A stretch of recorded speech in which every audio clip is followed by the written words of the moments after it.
Bonjour à tous. Dans le menu de votre matinale ce matin, trois invités. D'abord, l'un au téléphone pour les échos des communes, comme les jeudis matins. Basile Alaglo est le chef de l'arrondissement central de Ouégbou, c'est de la commune de Tofor. Avec lui, nous parlerons des opportunités de distraction pour les jeunes de la localité et les activités économiques à l'heure des grandes vacances.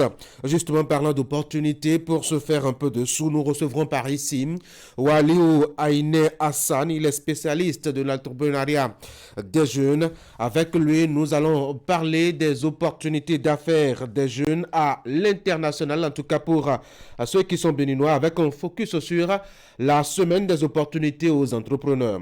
Le troisième invité sur Actu Matin ce jeudi matin, ce sera un sportif. Aubin Assogba est président de la Fédération béninoise de badminton. Nous allons sous la houlette d'Ali Moumouni, son hôte sur ce plateau ce matin, découvrir la discipline dans son environnement béninois, les joies et les peines des pratiques. Dans les journaux ce matin, l'actualité est pour une large part dominée par le compte rendu du déroulement de la fête de la Tabaski hier. Les musulmans du Bénin ont sacrifié à la tradition en offrant un bélier à Allah. Nous allons faire le point tout à l'heure. Merci d'être au rendez-vous de votre matinale ce matin. Voici la une des journaux.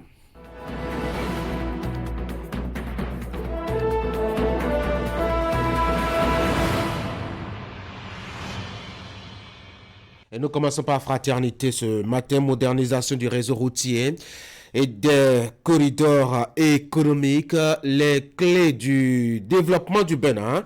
Le journal détaille à la page 2 les recommandations de la Banque mondiale pour le bien-être des populations.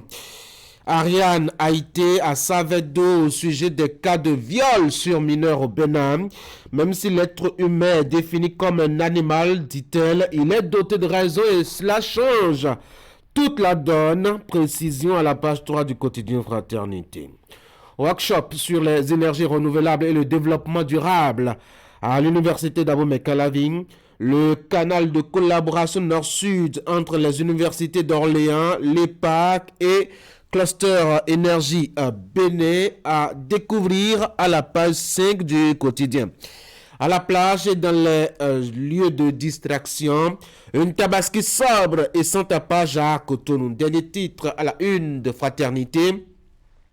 Éducation, le pari inévitable du numérique pour le Bénin.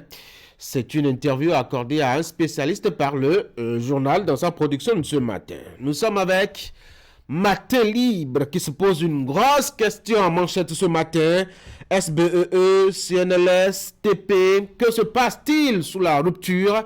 C'est une question liée justement aux divers scandales qui voient le jour ces derniers temps. Économie circulaire et gestion des déchets. Quel enjeu pour un développement durable au Bénin? L'événement précis, Wilfried Léon Mbedji à propos de l'affaire de la SB2E. Il n'y a pas de cadeau aux auteurs de mauvaise gouvernance. Découvrez l'entièreté de ces confidences à la page 2 de la production de l'événement précis ce matin. Le télégramme, irrégularité de la procédure d'un appel d'offres, sanctions contre la PRMP du ministère des enseignements maternels et primaires, détail à la page 7, malversation et mauvaise gestion des sociétés d'État, des centaines de millions de francs CFA saisis chez des responsables de la SBEE. Le chasseur info, mutation au ministère de l'enseignement secondaire, les 13 enseignants de l'Atlantique radiés et réintégrés ont été déployés, nous apprend le journal. 4 sur table, premières assises du cadre de concertation et du dialogue social. La ministre Éléonore Yahi et l'ADECA anticipent sur le dialogue et l'inclusion pour des campus apaisés. L'événement du jour, la construction d'un échangeur au carrefour de Vedoko, José Tonato annonce la libération des emprises du projet. Justement pour le même sujet, l'Indépendant en prélude au démarrage des travaux de construction d'un échangeur à Cotonou. Le carrefour Vedoko sera bientôt fermé. Nous apprend donc le journal comme pour confirmer. Le précédent quotidien, inclusion et protection des personnes handicapées. Et là, nous sommes avec le matinal. Le Bénin hissé au premier rang de la sous-région, les décrets d'application de la loi accueillis avec beaucoup de joie. Le journal qui aborde aussi un autre sujet à sa une ce matin, Hajj 2023. Il n'y a que 2 pèlerins béninois ont été arrêtés en Arabie Saoudite. Mais pourquoi alors? Achetez le matinal et découvrez les raisons. La priorité. Expo, le Bénin en majesté à Nantes en France. Le gouvernement porte au pinacle le génie béninois. Le quotidien Libération, promotion et protection des personnes handicapées au Bénin. Reconnaissante, elle salue le président Talon pour cet acte historique. La primeur, présence régulière du président de l'Assemblée nationale aux côtés de la communauté musulmane. Le président Louis Vlavono est un ardent défenseur du dialogue interreligieux. Le potentiel bradage des réserves administratives à Djimé Sud à Aboumé. Blaise Aranzo, un problème d'usurpation du titre de maire. Nord Bénin, hausse du prix du maïs à Parakou, ça fait vraiment grincer les dents là-bas. Le quotidien a fait le tour des marchés, il n'y a pas bonne nouvelle de ce côté-là. Nous retournons à la une de Fraternité pour la deuxième lecture ce matin. Modernisation du réseau routier des corridors économiques. Les clés du développement du Bénin sont à découvrir dans les colonnes du journal. Vous avez aussi à lire les recommandations de la Banque mondiale pour le bien-être des populations. Ariane Haïté à Savedo au sujet des cas de viol sur mineurs. À la page 3, elle confie dans l'interview que le quotidien lui a accordé, même si l'être humain est défini comme un animal, il est doté de raison, ce qui change toute la donne, a-t-elle confié. Workshop sur les énergies renouvelables et le développement durable à l'université d'Abomey-Calavi. Le canal de collaboration nord-sud entre les universités d'Orléans, l'EPAC et le cluster énergie Bénin. À découvrir donc 2 titres encore, la une de Fraternité, à la plage et dans les lieux de distraction. Une tabaski hier qui a été sobre, sans tapage à Cotonou. Éducation, le pari inévitable du numérique pour le Bénin. Voilà donc les informations à la une des quotidiens dans leur production ce matin. Et comme à notre habitude, on va feuilleter un peu l'intérieur de Fraternité ce matin. On va commencer déjà par cette actualité religieuse avec la célébration hier de la fête de la Tabaski. Le journal consacre sa page 4 aux différents comptes rendus du déroulement de la fête dans diverses localités, notamment à Abomey-Calavi et précisément à Tropokodji par exemple, ou à Dassa. Le journal aussi a constaté comment ça s'est passé là-bas, avant de rendre compte tout au bas donc, de la page 4, comme je le disais, de cette actualité liée à l'arrestation de 2 pèlerins béninois en Arabie Saoudite. Le journal qui nous apprend que c'est dans la journée de ce mardi 27 juillet 2023, veille donc de la Tabaski, qu'un présumé complice de 2 pèlerins béninois a été arrêté en Arabie Saoudite pour détention de substances rigoureusement interdites et a été jugé par la criette. Selon donc les informations d'une radio de la place, les 2 personnes détenaient dans leur valise des substances qui sont interdites sur le territoire saoudien là-bas. On peut s'intéresser aussi à cette actualité toujours avec le déroulement de la Tabaski. Le journal qui a constaté que la fête a été vraiment sobre et sans tapage à Cotonou comme ce n'était pas souvent le cas. Pourquoi est-ce que cela n'a pas été vraiment très intéressant à Cotonou? Vous achetez Fraternité, vous lisez un peu les détails sous la plume de Laurentia Josué et Ophélia Daouton, qui sont toutes 2 stagiaires qui sont allés constater pourquoi est-ce que la fête a été sobre et sans tapage à Cotonou. Je vous conseille vivement aussi, je ne sais pas si vous avez remarqué cette actualité, notamment du côté du monde judiciaire au Bénin, ce nombre impressionnant de viols sur mineurs. Fraternité a fait le constat et est allé poser la question à Ariane Haïté à Savedo sur justement ces cas répétés de viols sur mineurs. L'interviewé a confié son avis au journal acheté donc Fraternité. Allez à la page 3, lisez l'entièreté donc de l'interview. C'est donc ce qui pourrait vous intéresser dans les colonnes de Fraternité ce matin. Pour ce qui concerne justement l'actualité au niveau de la rédaction de Canal 3 Bénin, qu'est-ce qui pourrait bien vous intéresser? On en aura une idée rapidement. Ce sera avec Florence Boussa, la présentation de ce bulletin de l'information. La France, bonjour.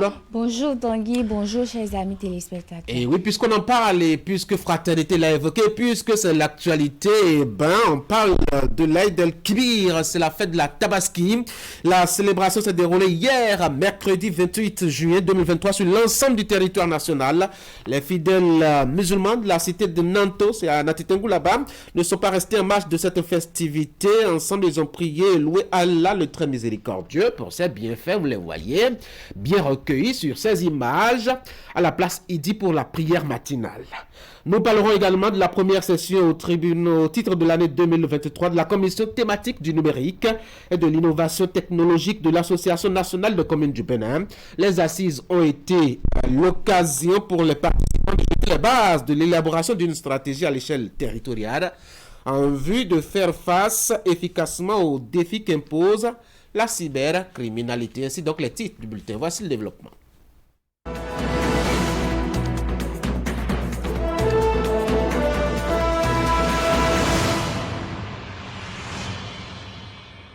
C'est l'actualité, en tout cas dans le monde religieux. Depuis hier, la célébration de l'Aïd el-Kébir, c'est la fête de la Tabaski qui s'est déroulée hier, mercredi 28 juin 2023, sur l'ensemble du territoire national. Florence, les fidèles musulmans de la cité de Nanto à Natitengou ne sont pas restés en marge de cette fête-là. Justement, Tanguy, ils se sont retrouvés à la place Idi sous la direction de El Hadj Idi No Mohamed Sani, imam central de Natitengou. Et ensemble, ils ont prié louer Allah, le très miséricordieux, pour ses bienfaits dans leur vie. La coexistence pacifique des religions s'est également manifestée au cours de cette séance de prière qui a enregistré la présence de plusieurs autres invités venus pour soutenir les fidèles musulmans. Voici le reportage de Régis Hippolyte Agossou. C'est l'imam central qui a donné le top à la prière de l'Aïd el-Kébir, ici à la place Idi de Natitengou. Comme chaque année, les fidèles musulmans de la cité de Nanto ont pris d'assaut ces lieux sous la direction de El Hadj Nouruddin Mohamed Sani pour remercier et louer le tout miséricordieux pour sa sollicitude. Au cours de sa prêche en cette prière de la Tabaski, le guide spirituel a exhorté les fidèles à faire du bien partout et en tout. Ô homme, craignez Allah en ayant la foi en Dieu et en pratiquant correctement sa religion, réconciliez-vous. Il ne faut pas dire que je suis croyant seulement. Non, quand tu es croyant, tu dois le prouver en faisant de bien. Il faut faire le bien. Il faut faire le bien. La croyance égale le bienfait. Il faut être correct. Il faut avoir un bon comportement. Oh Allah, accepte nos invocations, notre prière. Pardonne-nous et fais-nous ta miséricorde, car tu es un grand pardonneur, un grand miséricordieux. À cette prière de l'Aïd el-Kébir, autorités politiques et religieuses qui ont également prié avec leurs frères musulmans. Nous sommes ici pour témoigner à la communauté que le vivre ensemble est l'élément le plus important. Nous sommes venus partager la jouissance, le partage avec la communauté, puisque vous savez, la fête de Tabaski caractérise le partage, l'amour non seulement des musulmans, mais également des autres confessions religieuses. C'est ce qui a justifié la présence de toutes les autres communautés ici pour célébrer la fête de Tabaski. C'est de venir souhaiter bonne fête à tous nos frères et sœurs en islam au nom de l'église catholique qui est à Natitengou et prier ensemble avec eux et souhaiter que Dieu unique en qui nous avons mis notre confiance nous aide aussi à le connaître, à mieux le connaître, à le prendre comme notre Père et à nous considérer comme frères et sœurs. Que ce Dieu nous aide à cultiver des pensées de paix, des paroles de paix, des actions de paix, afin qu'ensemble, nous puissions faire du bien à tout le monde. Les fidèles musulmans se réjouissent pour la grâce que leur donne Allah de voir ce jour. Nous sommes dépassés de joie, puisque aujourd'hui c'est une fête. Encore nous appelons cette fête une grande fête. Et vous allez constater avec moi ici que ce n'est pas seulement que les musulmans. Nous sommes ici avec les confrères d'autres religions qui nous accompagnent. Donc c'est une joie pour nous. Je remercie Allah le fait que je me suis retrouvée dans cette année, dans cette nouvelle année. Donc, et je souhaite la meilleure des vœux à tous les musulmans du monde. À la fin de la prière, un bélier a été immolé, donnant ainsi le top aux fidèles de sacrifier à cette tradition dans leur ménage. Nous allons à présent prendre la direction du département du Mono où les fidèles musulmans de cette région ont aussi sacrifié à la tradition de l'Aïd el-Kébir. Nos collègues de l'antenne régionale de Mono-Koufo se sont intéressés aux fidèles de Lokossa qui ont observé une séance de prière avant l'immolation de la bête. Voici les points forts de cette cérémonie. C'est ici à la place Idi, aménagée à l'entrée de Lokossa, que les fidèles musulmans de la ville ont accompli l'acte solennel de l'Aïd el-Kébir.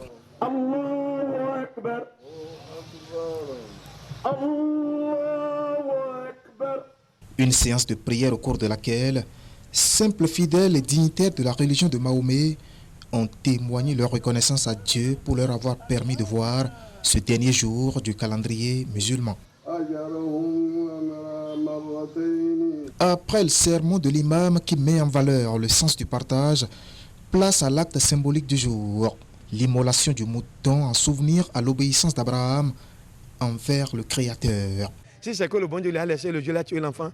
Le mouton que l'imam vient de tuer, maintenant tout le monde a vu. Donc c'est l'enfant qu'on est en train de tuer chaque année le jour de Tabaski. C'est à cause de ça que chaque année nous sommes en train de tuer le mouton pour remercier le bon Dieu pour la promesse que Ibrahim a fait et le bon Dieu lui a donner le mouton, enlever l'enfant. La Tabaski, c'est donc promesse et partage. Une fête célébrée à une date qui suit le jour d'Arafat, jour de jeûne. La majeure partie des musulmans, chacun de nous a jeûné car nous connaissons l'importance du jeûne, du jour d'Arafat. C'est bien l'expiation de nos péchés de l'an passé et de l'année en cours. Des péchés expirés pour une nouvelle année au niveau de l'islam. Et sous les yeux des autorités, ces fidèles musulmans ont prié pour la paix au Bénin.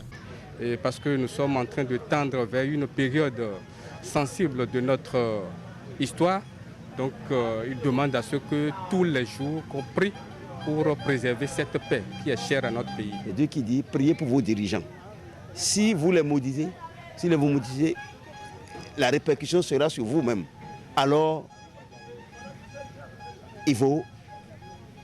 il est important de prier pour les dirigeants pour que notre cher Bénin soit quand même en paix et que chaque Béninois arrive quand même à jouir, à subvenir à ses besoins. Et dans la paix, justement, chacun de ces fidèles a quitté ce lieu de prière pour poursuivre la fête dans les ménages. Et Florence, nous allons changer de registre. On va parler cette fois-ci de la première session au titre de l'année 2023 de la commission thématique du numérique et de l'innovation technologique de l'Association nationale des communes du Bénin. Les assises ont été l'occasion pour les participants de jeter les bases de l'élaboration d'une stratégie à l'échelle territoriale en vue de faire face efficacement aux défis qu'impose la cybercriminalité. Imet Hélène Amousson. La rencontre offre aux participants l'occasion de définir des mécanismes à mettre en œuvre en vue de renforcer la cybersécurité des collectivités locales. Organisée dans un contexte marqué par une lutte acharnée du gouvernement contre la cybercriminalité, les assises consacrent la première session au titre de l'année de la commission thématique en charge du numérique et de l'innovation technologique de la Fertière des communes du Bénin. nous avons fait le point, remarqué que véritablement dans nos communes, les systèmes d'information n'existent pas. Et il faut sensibiliser les élus, les maires, les membres des conseils de supervision, les secrétaires exécutifs, les cadres des préfectures et même les préfets à les rendre sensibles à la thématique donc, de la cybersécurité. Il faut travailler à installer les responsables des systèmes d'information des communes dans leur rôle et il faut quand même arriver à trouver par commune un responsable chargé des systèmes d'information. De façon spécifique, il s'agira de sensibiliser et d'informer les membres de la commission sur la réglementation relative à la cybersécurité. Définir les mécanismes et outils à mettre en œuvre pour protéger les installations informatiques et les plateformes numériques des collectivités locales. Le thème retenu pour les échanges est formulé ainsi qu'il suit. Les collectivités locales face aux enjeux de la cybersécurité. 3 communications ont été développées. Elles ont été présentées par des experts, dont un envoyé de l'Agence des systèmes d'information et du numérique. Dans leurs exposés, les communicateurs se sont évertués à expliquer à l'assistance les concepts de sécurité en matière de protection des systèmes d'information. Un accent a aussi été mis sur les politiques et stratégies adoptées par l'exécutif afin de protéger les systèmes d'information des administrations publiques dont les communes font partie intégrante. À partir du moment où il y a des systèmes, des plateformes numériques qui sont mis à contribution pour délivrer un service, alors là, cela appelle l'appétit, l'intérêt des hackers, des personnes malveillantes et d'où l'importance totale de prendre des mesures pour protéger et sécuriser les systèmes d'information. Ceci soulève un certain nombre de défis qui doivent impérativement être relevés au niveau de nos administrations locales pour faire bénéficier en toute quiétude à nos populations à la base les progrès significatifs réalisés dans le secteur des technologies de l'information et de la communication. La présente session nous offre donc l'occasion de jeter les bases de l'élaboration d'une stratégie à l'échelle territoriale pour faire face efficacement aux défis que nous impose la cybercriminalité. Au terme des réflexions et débats, des recommandations ont été formulées et des propositions pertinentes ont été faites. Leur mise en œuvre aidera à l'atteinte des objectifs. Tanguy, ce sera tout pour ce bulletin d'information. Florence, pour ça, merci beaucoup pour l'exercice. Vous passez une très bonne journée. Demain, vous serez en compagnie donc, de Wahab Alikpara. Ce sera le dernier rendez-vous de la semaine. Pendant ce temps, Actu Matin, ça va se poursuivre avec un autre bulletin d'information. Cette fois-ci, d'informations sportives avec Ali Moumouni. Ali, bonjour. Bonjour Tanguy. Très frais ce matin. Visiblement, la fête a été belle hier. Ah oui, avec un live sourire. Je vois très bien. Allez, voici Sport Matin.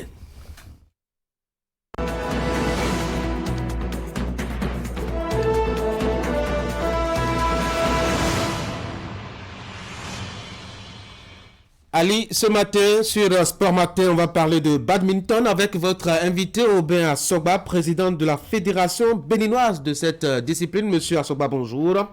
Merci d'avoir accepté notre invitation. Vous restez en place, puisque Sport Matin, ce n'est pas seulement que invité badminton. Ce matin, on va parler surtout foot. Ali, on va commencer déjà par évoquer la CAN U23 et les derniers événements liés à cette compétition. Oui, il s'agit bien sûr de la deuxième journée qui a démarré donc depuis le mardi dernier. Il y a eu donc les rencontres du groupe A et du groupe B qui ont été disputées donc hier dans la foulée. On peut faire donc le point de cette deuxième journée avec donc commençons d'abord par le groupe A où le Congo s'est incliné 1-3, c'était face à la Guinée. L'autre rencontre, c'était entre les deux leaders au classement. Le Maroc qui s'est imposé 5-1 face au Ghana et donc les Ghanéens qui perdent donc leur position de dauphin au classement général. Au niveau du groupe B, il y a eu donc la victoire de l'Égypte, c'était face au Mali, 1-0, c'était hier.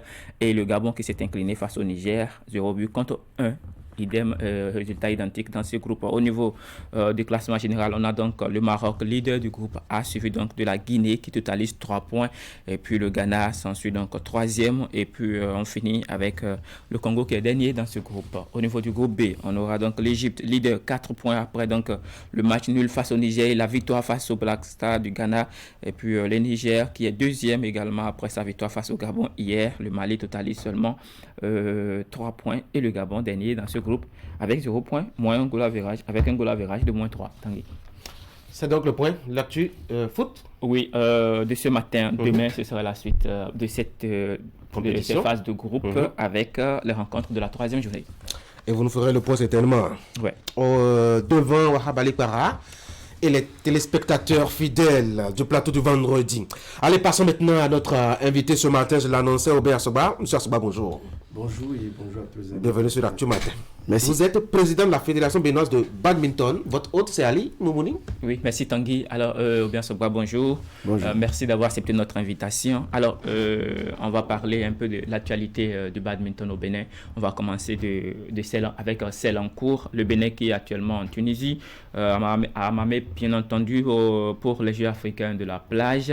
Et entre autres disciplines représentées, il y a le badminton. Alors, dites-nous quelles sont les nouvelles de nos ambassadeurs. D'abord, nos ambassadeurs se portent très bien là-bas. Ils sont arrivés il y a quelques jours et ils ont démarré la compétition le 27 dernier. Alors, la première journée de la compétition, il était question de jouer les compétitions en équipe et le Bénin qui était installé dans le groupe B avec le Nigeria, l'Afrique du Sud et le pays organisateur n'a pas pu être à la hauteur. Néanmoins, ils ont quand même gagné un match face au pays organisateur. C'était un défi majeur. En face de l'Afrique du Sud, les poulains de M. Igor n'ont pas pu aller au bout. Et en face également du Nigeria, ils ont livré des matchs qui ont été amplement disputés, mais ils n'ont pas pu gagner la compétition. Et il est question donc que face à la Tunisie, ces enfants aillent défier ce qu'ils ont fait. Et aujourd'hui, nous sommes très heureux de ce résultat. Et la deuxième journée qui s'est déroulée hier, il était question de jouer les compétitions en individuel. Et lors des matchs en individuel, le Bénin a battu le Nigeria. Puisqu'il y a eu des corrections qui ont été faites, et ces enfants ont appliqué, ils ont battu l'équipe du Nigeria qui les avait défiés la veille, et ils ont battu également en double Miss la paix tunisienne et la paix Guinée équatoriale.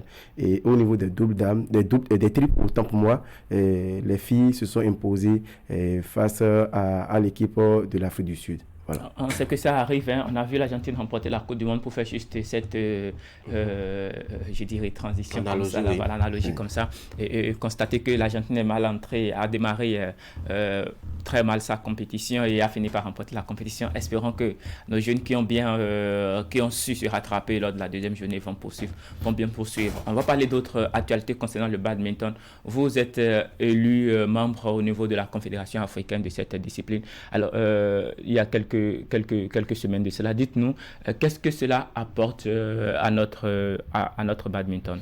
Je vous remercie. Vous savez, être élu à au niveau des instances continentales, au niveau international, c'est d'abord un plaisir pour la personne que je suis, mais également un plaisir pour le pays, puisque c'est un Béninois qui se trouve à ce niveau. Alors, en rapport avec votre question, je pense que nous avons des défis à relever. Et les défis, c'est d'abord faire en sorte que le badminton se développe mieux au niveau national et aider les autres pays de la sous-région. Et au cours de ces travaux, il est question également qu'on fasse l'élection de la zone. J'ai été reconduit au poste de président de la zone qui regroupe aujourd'hui 8 pays et cela entre en ligne directe dans notre vision de faire rayonner la discipline au niveau de la région.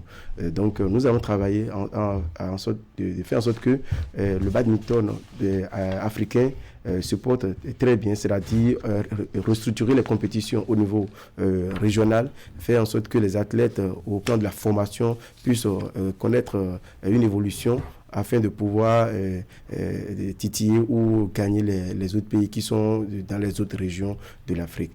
Pour nous, c'est une motivation et notre leitmotiv est d'en faire, de donner tout, je dirais, pour que cet objectif soit atteint. Monsieur le Président, ça veut dire qu'avec votre position actuelle, il y a beaucoup de regards qui sont tournés vers le Bénin. Donc, désormais, les ambitions sont de plus en plus élevées. Je crois que nous allons essayer, bien, vous allez essayer avec notre appui, bien entendu, comme on le fait ce matin, essayer de relever ces défis-là. En général, qu'est-ce qu'on peut retenir aujourd'hui de la forme du badminton au Bénin? Le badminton béninois se porte très bien. Le badminton suit 3 plans, au niveau de la formation, au niveau de l'administration et également au niveau du développement. Nous avons eu des cadres au niveau continental. Je vais nommer M. Bernardin Boupé qui fait partie donc des cadres d'encadrement au niveau du directeur de développement également au niveau de tous les pays francophones. Et en ma personne, je suis au niveau décisionnel élu à la Confédération et nous avons des cadres d'encadrement également, Honorine Vitourou et Salomon Novillon, qui font partie des juges de l'île mondiale et juges et arbitres continental. Cela témoigne de la vitalité de la discipline, cela témoigne de la progression de cette discipline et nous sommes sûrs que les années à venir, nous allons faire en sorte que nos athlètes se portent mieux dans la compétition pour engranger davantage de médailles, puisque ils en gagnent déjà, mais nous voulons que le Bénin se confirme, ces athlètes confirment leur suprématie sur le continent africain. Et je voudrais vous rappeler qu'aujourd'hui, le badminton béninois est 9e au classement africain et c'est ce qui d'ailleurs a valu sa place ou bien sa présence du côté de Hammamet. Et nous sommes en nette progression et dans notre perspective, c'est d'être parmi les top 5 africains d'ici 2025. Alors ça fait donc, je dirais, une très grande ambition pour la Fédération béninoise de badminton. On connaît déjà aussi le fait qu'il y a eu suffisamment de prouesses réalisées au cours de ces dernières années.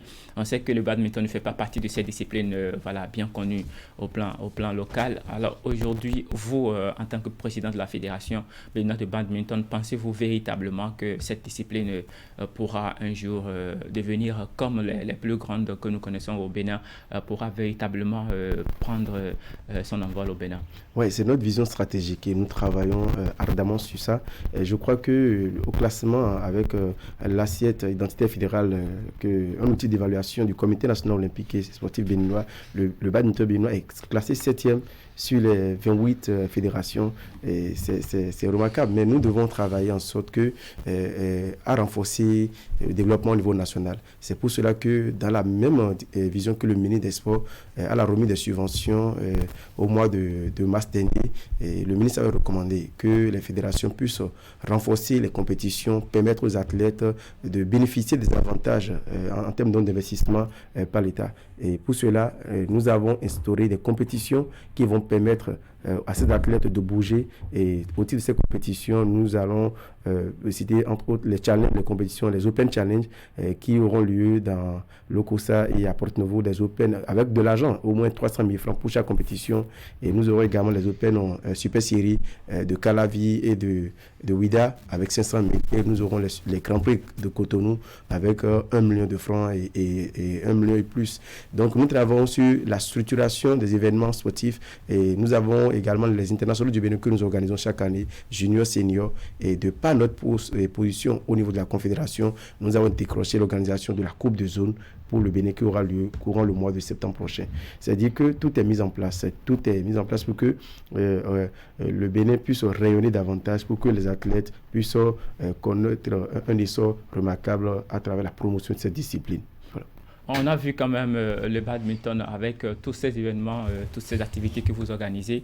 Beaucoup de jeunes qui sortent de l'ombre comme pour celui que nous avons enregistré la dernière fois, Fano Dosh. Il y a aussi bien d'autres noms qu'on peut citer dans ce cas-là. Alors, en dehors de ces compétitions que vous organisez, s'il y a donc des activités à court, moyen et long terme pour permettre donc davantage l'éclosion en fait des jeunes talents au plan national? Tout à fait. Le badminton est notre produit actuel que nous comptons valoriser. À travers le badminton, nous allons démystifier la pratique du badminton sur tous les aires de pratique dans les quartiers, dans les arrondissements. Et nous allons prévu un investissement massif pour que les athlètes puissent, la population puisse connaître cette discipline et adhérer massivement. C'est ça qui nous permettra donc de découvrir, de faire la découverte donc des talents nouveaux qui vont peut-être représenter vraiment notre pays à l'international. Donc, nous sommes dans cette vision et nous croyons fermement que ça sera atteint avec tous les moyens que le gouvernement met à notre disposition et l'accompagnement que nous avons structurel, nous pensons atteindre ces objectifs. Monsieur le Président, votre mot de fin, nous allons terminer cet entretien. C'est un plaisir pour moi à chaque fois quand je viens sur votre émission pour parler une fois du badminton. Je suis très heureux de dire que notre sport, notre discipline badminton qui est pour nous notre sport phare est en train de connaître un essor majeur. Et j'invite les populations à accompagner les enfants qui désireront participer à cette discipline puisque il y aura un avenir radieux au badminton béninois. Merci beaucoup, Bien Sogba. Je rappelle que vous êtes le président de la Fédération béninoise de badminton. Vous êtes également membre au niveau de la Confédération africaine de la discipline Tanguy. Voilà, pour l'essentiel, vous avez bien compris. Merci le beaucoup. Le badminton n'a rien à venir au Bénin. Absolument. Peut-être qu'on pourrait se convertir là-bas si on n'a plus l'énergie du football comme on le souhaitait bien. Ali, merci beaucoup de m'avoir volé 3 minutes de mon temps. Vous l'avez, et pour cette punition-là que je vais vous offrir, vous allez rester sur place pour m'aider justement à recevoir mon invité ce matin, c'est Waliou Hassan Aïné. On va parler de l'entrepreneuriat des jeunes. Voici l'invité ce matin.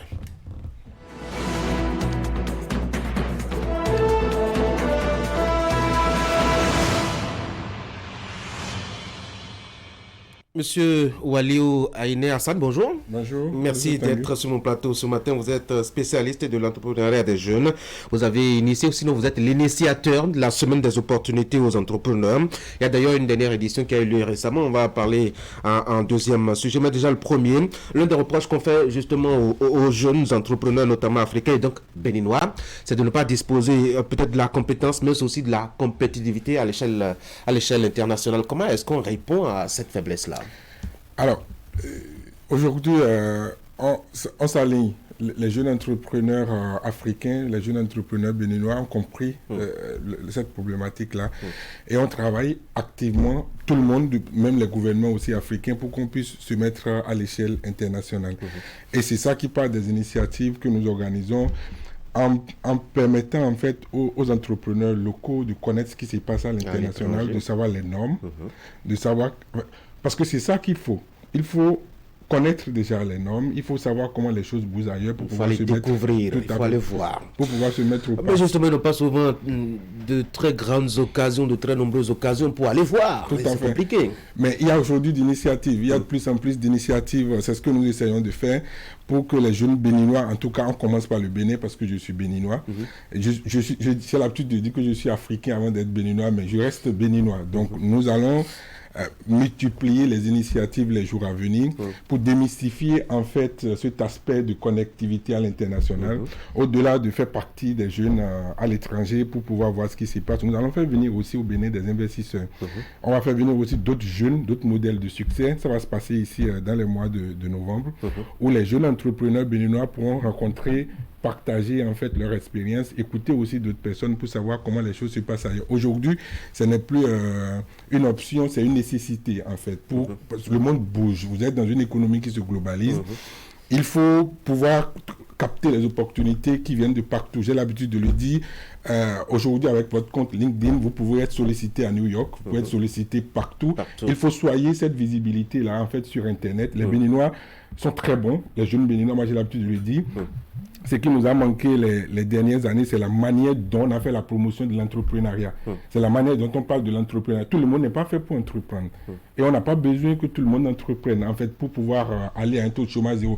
On a besoin plutôt de mettre en place un cadre, un dispositif qui permet de sélectionner très rapidement les vrais entrepreneurs, les personnes qui peuvent entreprendre. Leur offrir les opportunités afin qu'eux puissent se développer. On a besoin de faire des champions. Et aujourd'hui, au Bénin, vous avez des jeunes qui font des choses extraordinaires. Avec l'initiative que nous sommes en train de mettre en place, on découvre des talents. En fait, ici, chez nous, au Bénin, que si on arrive à mettre en place un dispositif, ces talents vont créer des entreprises prospères qui seront connues à l'international et qui peuvent employer les autres. Mais si on demande à tout le monde d'aller entreprendre, ça ne fonctionnera jamais. Ah oui.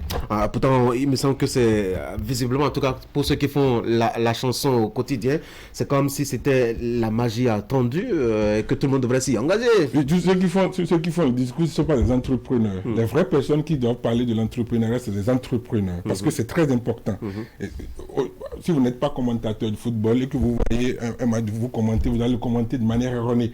En fait, c'est ça la difficulté. Donc aujourd'hui, je pense que le président de la République est entrepreneur. Il comprend bien que tel qu'on a fonctionné depuis longtemps, ça n'a pas marché. Ça ne marchera pas. Il a eu la mise en place d'un guichet unique, en fait, là, des PME, en fait, pour accompagner les entrepreneurs. Il y a un travail de fond qui va faire en sorte que nous puissions, que les initiatives ne se touffent plus dans l'œuf, en fait, que nous puissions détecter en fait les personnes qui ont les capacités d'entreprendre, qu'on puisse accompagner cet écosystème en fait, et que ceux-là vont employer les autres. Mais quand on regroupe les gens dans une salle de classe et on dit allez entreprendre, on ne pourra jamais réussir à entreprendre de cette façon. Et ce qui se passe généralement, on laisse les gens finir les études.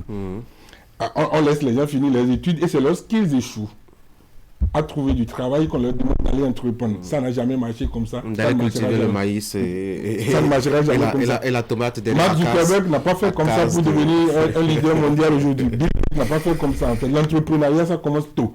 Ça commence déjà tôt. C'est une manière de penser, c'est un état d'esprit, c'est des aptitudes internes à l'individu qui ne s'enseignent pas dans une salle de classe, qui se développent, qui se cultivent avec l'expérience, avec le vécu parfois et avec la formation pour d'autres personnes. Donc, mais bon, on y est. Aujourd'hui, il y a une dynamique. Oui, il faut réajuster les choses puisque ce n'est pas l'endroit depuis lors, mais il faut rattraper maintenant. On y est, on travaille activement. On espère maintenant qu'on va nous écouter. On espère qu'on va nous impliquer en fait dans les initiatives d'entrepreneuriat afin que les choses puissent aller très rapidement. Mais je peux vous confirmer qu'au Bénin, ici, il y a des talents en entrepreneuriat. Il y a des jeunes qui peuvent faire des choses extraordinaires. Est-ce qu'ils sont ouverts sur le monde? Comment se crée-t-on le contact vers l'extérieur? C'est un défi, ça. Important.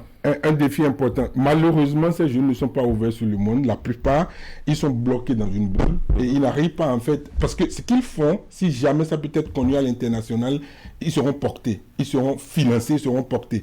Mais aujourd'hui, nous devons mettre tout en place, ce que nous essayons de faire, créer des initiatives, les faire connecter à l'international afin que ces personnes puissent développer leur activité. Alors, vous avez engagé la semaine des opportunités aux entrepreneurs. C'est quoi l'idée? Et cette année, qu'est-ce qui s'est passé?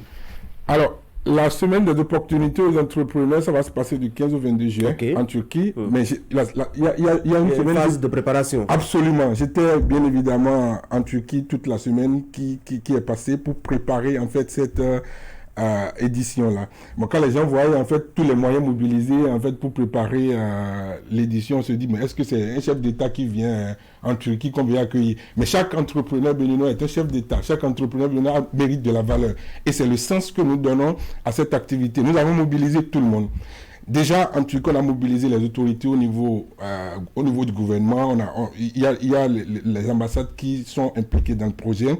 Il y a le consulat honoraire du Bénin qui préside même le comité d'organisation sur place. La bonne nouvelle, c'est que l'ensemble des membres du comité d'organisation, c'est des Béninois qui vivent en Turquie. Le président de la communauté béninoise en Turquie est impliqué dans le projet. Donc, les Béninois qui partent là-bas vont parler avec leurs confrères, les langues locales, pour avoir une bonne explication de tout ce qui va se passer. Alors, après, ici, au niveau du Bénin, on a tout le soutien. On a été reçu par les cabinets du ministre de Modeste Kérékou, le ministre des PMI, qui nous ont donné en fait les orientations nécessaires. On a été reçu par le ministère des Affaires étrangères, qui a donné ça fait beaucoup de garanties. Voilà. Qu'est-ce qui va se passer concrètement? Oui, c'est une semaine. On fera une semaine en Turquie. Une semaine, on arrive le 15 juin, le 15 juin, si vous permettez. On arrive le 16. On quitte ici le 15 de la nuit, on arrive le 16. Lundi, visite des usines et des entreprises. Mardi, on continue les visites. Le mercredi matin, on fera le lancement officiel où nous allons présenter le Bénin. Moi-même, j'assure le service. On va présenter le Bénin. On va rassurer toutes les personnes en fait, qui vont venir à l'événement de l'assurance aujourd'hui de la destination Bénin. Il faut aller au Bénin aujourd'hui, ce n'est pas demain. Il faut venir ici. Les choses bougent, l'économie se structure. Et puis, on va, dans l'après-midi, faire des échanges B2B. Je rappelle qu'il va y avoir à peu près 50 participants, 30 qui vont quitter le Bénin et 20 béninois qui vont quitter Abidjan, un peu partout. Il y a 150 en fait, partenaires techniques et financiers que nous avons mobilisés. Sur place. Sur place. Toutes les dispositions techniques sont prises. Si vous suivez sur toutes nos plateformes, on a pris toutes les dispositions et ça se passera très bien. Mais la bonne nouvelle, il y a des domaines, j'ai découvert sur votre plateau le sport. La bonne nouvelle, c'est qu'il y a le domaine du sport qui s'est rajouté à l'événement. Le président du club Galatasaray va nous recevoir. Le président, l'ancien club de Didier Drogba, il nous recevra et il discutera avec nous de comment signer en fait des conventions de partenariat avec les centres de formation au Bénin. Et après, on aura une séance de travail avec tous les joueurs du club Galatasaray où ils nous diront en fait leur aperçu en fait du football en Afrique. Donc, les acteurs du football. On voit que ça intéresse beaucoup Ali. Hein. Ouais. Les acteurs du football, les présidents du club, le président de la Fédération béninoise de football, les joueurs eux-mêmes, les académies, c'est une opportunité pour eux. On rencontrera. Après le président du club Galatasaray, nous avons des séances de travail avec d'autres centres de formation en Turquie qui proposent des stages pour des jeunes joueurs, en fait, qui vont quitter ici pour venir faire des stages là-bas. Et ils proposent aussi ramener des jeunes qu'ils forment là-bas pour faire en fait quelques expériences ici. Donc ça nous permettra vraiment de créer un brassage. Après, il y a le domaine de la santé aussi. Le domaine de la santé, il faut qu'on réussisse à faire la transplantation des reins en fait sur place au Bénin. Il y a un groupe de médecins qui est intéressé par ce projet. Donc ainsi de suite. Au cours de la préparation, il y a 3 domaines qui se sont rajoutés dans le sport, le football, la santé et puis le domaine du BTP. En fait, où les gens sont intéressés à ceux qui travaillent en fait sur le domaine du BTP. Donc le jeudi, on fera la restitution des travaux. On va restituer tous les travaux. L'après-midi, on fera la signature des conventions de partenariat pour ceux qui vont réussir à convaincre. Il y aura beaucoup de sous alors. On espère bien pour notre cher pays, le Bénin. Le vendredi, nous allons faire le tourisme. Le tourisme, 2 choses importantes en fait. Rapidement, et on va clôturer. 2 choses importantes pour la journée du vendredi. Nous allons visiter la journée du vendredi, la marche à miroir en fait d'Istanbul. Dans l'après-midi, on ira sur le Bosphore. Et le dîner du gala se passera sur un bateau où on va faire le tour de la partie Europe à la partie Asie. Donc les téléspectateurs qui nous suivent et qui participent à l'événement n'ont qu'à venir avec leurs lunettes de soleil parce que ça va être beau. C'est un peu plus du tourisme et les affaires après visiblement. En tout cas, les jeunes ont beaucoup à gagner à participer à cela. Mais comment vous les choisissez? Combien vous les prenez? Alors, les frais de participation à l'événement, c'est 1 655 600 avec un certain nombre de dossiers. Mais c'est le prix de billet seulement si vous voulez aller vous-même en Turquie. En fait. Ça veut dire quoi? Il y a beaucoup de travail qui a été fait dans le fond, des partenaires mobilisés qui ont accompagné le projet pour qu'on puisse offrir à 1 655 600 le billet d'avion, le visa, l'hôtel, les transports interurbains et tout ça. Je vais voir ça avec Ali. On va faire une tontine pour participer. Un téléthon pour participer. Les jeunes ont participé massivement. Ils continuent de participer tous les jours. On est bousculé aujourd'hui. Je quitte votre plateau. J'ai une rencontre avec un groupe de jeunes qui souhaitent participer. Être intéressés. Voilà, donc on a les participants qui s'inscrivent au jour le jour. Vous m'avez vraiment tout ce que tout le monde pense. Monsieur Waliou Hassanaïne, vous m'avez volé 2 minutes. Chacun me vole beaucoup de minutes ce matin. Merci beaucoup d'être passé sur l'Actu Matin.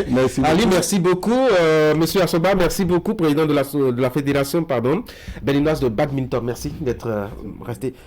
L'aventure turque, ça vous intéresse? Ça nous intéresse et nous voudrions que les années à venir qu'ils nous donnent cette opportunité parce que le président de la fédération turque de badminton est quelqu'un de très ouvert. Il sera très heureux de nous accompagner dans cette dynamique. Le contact est fait. Hein? Le contact est fait. Échangez vos numéros avec Canal 3, ça vous aidera. Allez, ça fait beaucoup d'événements déjà sur Actu Matin ce matin. On va faire la pause. Atulo, ni dona jo mu mi ton. Le nu yo pole. Papa buzu amu.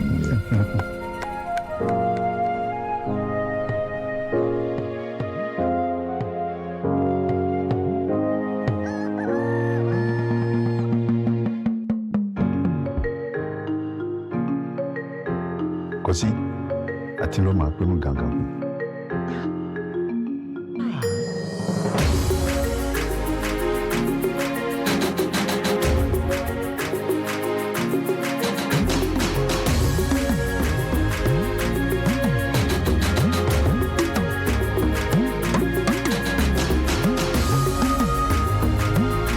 On te sait engagé dans tes activités. C'est pourquoi chaque jour, partout au Bénin, on te donne les moyens de les mener à bien. Car pour nous, plus tu tiens à quelque chose, plus on le soutient.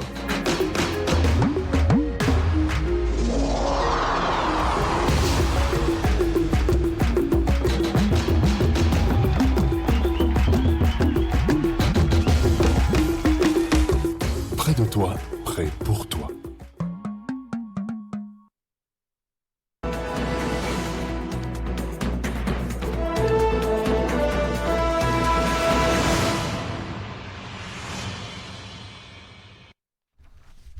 De retour sur ce plateau pour parler de l'incivisme, ce mal qui freine le développement du Bénin. Ce sera le commentaire de Franck Arnaud ce matin. Franck, bonjour. Bonjour Tanguy. Alors on va commencer déjà par définir ce que c'est que l'incivisme, comme c'est un manque de dévouement pour le bien-être, le bien de la nation, pardon.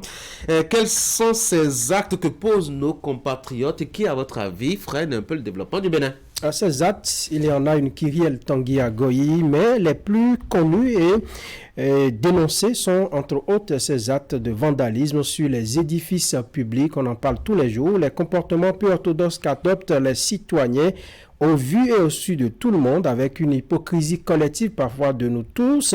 Par exemple, le jet des sachets plastiques ou autres emballages sur la chaussée après leur usage, uriner à tout bout de champ et n'importe où, déféquer à l'air libre, excusez de peu, manger et jeter le reste n'importe où, salir les places publiques censées accueillir tout le monde, cracher en pleine circulation, s'injurier, ramasser du sable dans les rues, jeter des ordures dans les caniveaux par le temps de nuit, coller les affiches publicitaires de façon sauvage avec des messages complètement dénués de morale et indigestes. La liste est bien longue et on peut y passer toute la journée en tentant d'énumérer ces actes qui prennent de l'ampleur malheureusement dans nos grandes villes et même dans les villages. Et ce n'est pas tout, Tanguy, les actes qui mettent en colère et qui font très mal, c'est la dégradation des biens publics. Tenez, je vous donne quelques exemples rapidement. De l'échangeur de Godomé à la sortie de la commune d'Abomey-Calavi, là nous sommes dans la partie méridionale, la plupart des lampadaires ne s'allument plus aujourd'hui. La voie est dans l'obscurité. Il y a des lampadaires qui sont tombés en panne, c'est vrai, mais bon nombre sont tombés en panne parce que heurtés par des camions qui n'ont même pas daigné s'arrêter pour réparer les dommages. Un autre exemple, allons tout droit à Parakou dans le Septentrion, sur la traversée de la ville, une voie dont les travaux ont démarré sous le régime Yaye, achevé à l'arrivée du président Talon. Eh bien, à l'entrée de la ville, après le carrefour Hubert Maga jusqu'au carrefour Mathieu Kéréko, pour ceux qui maîtrisent un peu la ville de Parakou, sur 62 lampadaires, je dis bien 62 lampadaires solaires installés sur le tronçon, 22 ne s'allument plus aujourd'hui et 4 complètement détruits. Des chiffres que j'ai actualisés hier nuit, hier mercredi, et de ceux qui ne fonctionnent pas, il y en a qui sont soit vandalisés, soit dépouillés de leur batterie. À Porto Novo, Natitengu, Boycon, Ouida, Dassazoumé, ces cas d'incivisme sont légion et cela donne véritablement à réfléchir. Même les nouvelles voies asphaltées, très jolies, n'échappent pas à l'incivisme des populations et c'est bien dommage. Bien dommage ce tableau que vous nous présentez ce matin. Et pourtant, il y a des lois pour lutter contre le phénomène.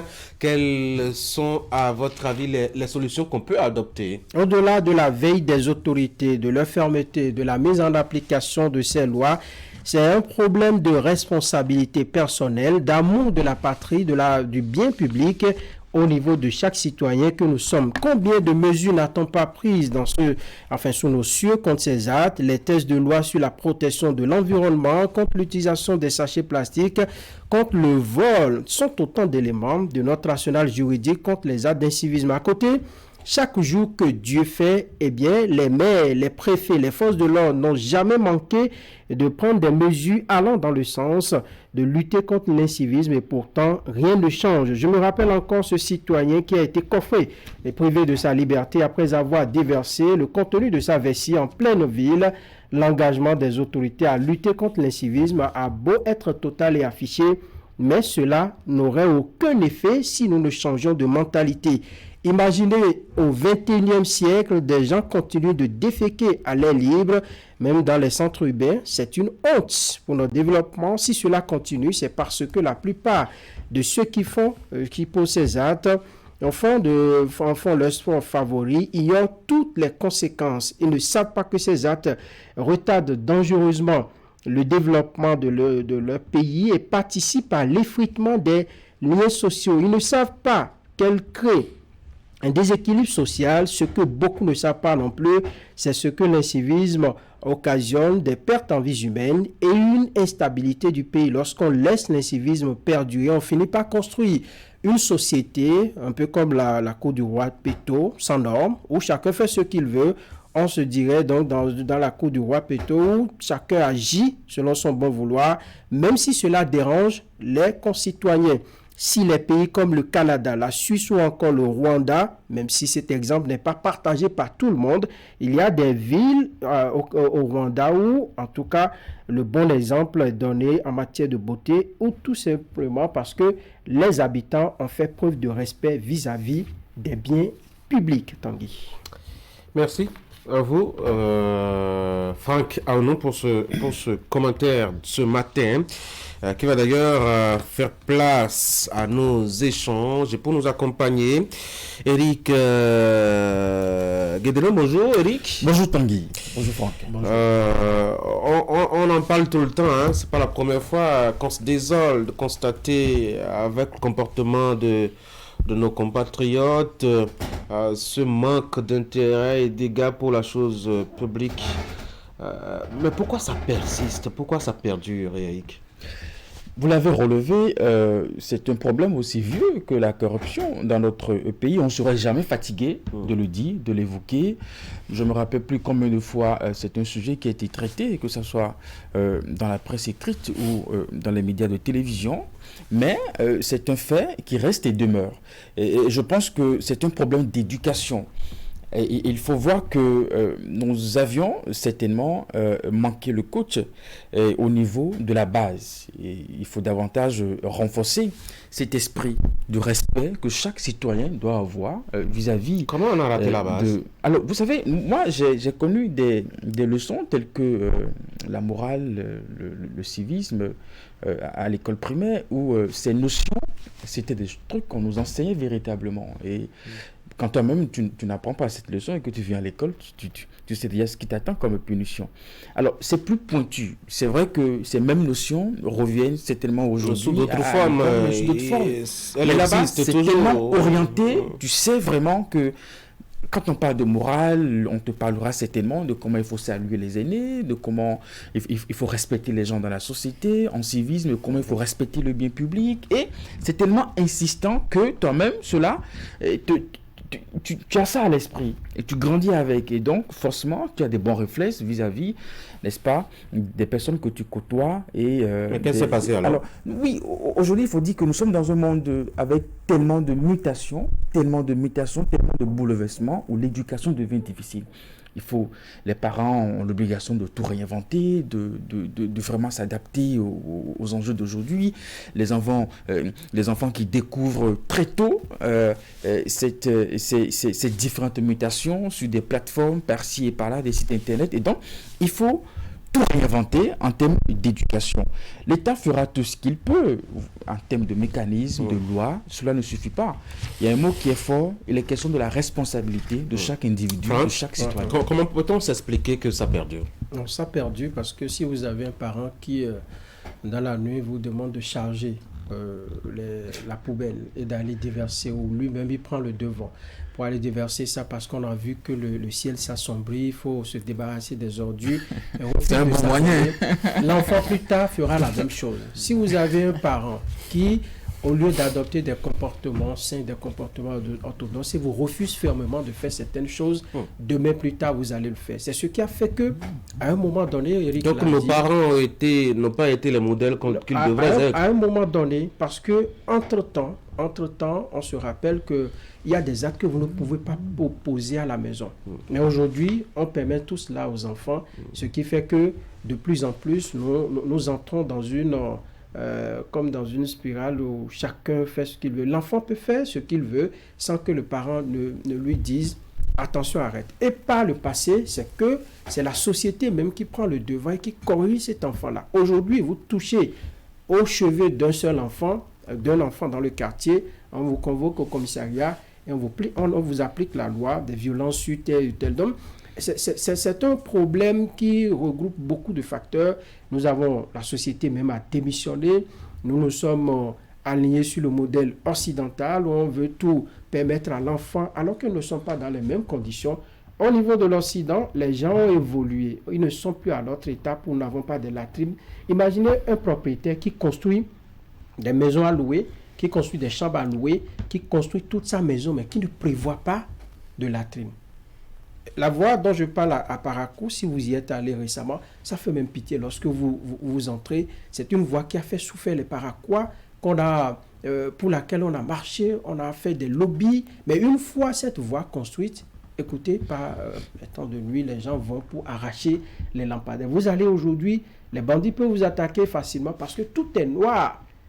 J'ai ouï dire que On a pris quelques-uns qui s'adonnaient à cette sale besogne. Mais quelle a été la suite? On va les enfermer. Il y en a plusieurs, il y en a des milliers dans les villes. Sur la voie de Ouida, à Porto Novo, des gens n'hésitent pas à prendre ce qui appartient à tout le monde. Est-ce que c'est de l'incivisme ou c'est un vol tranquille?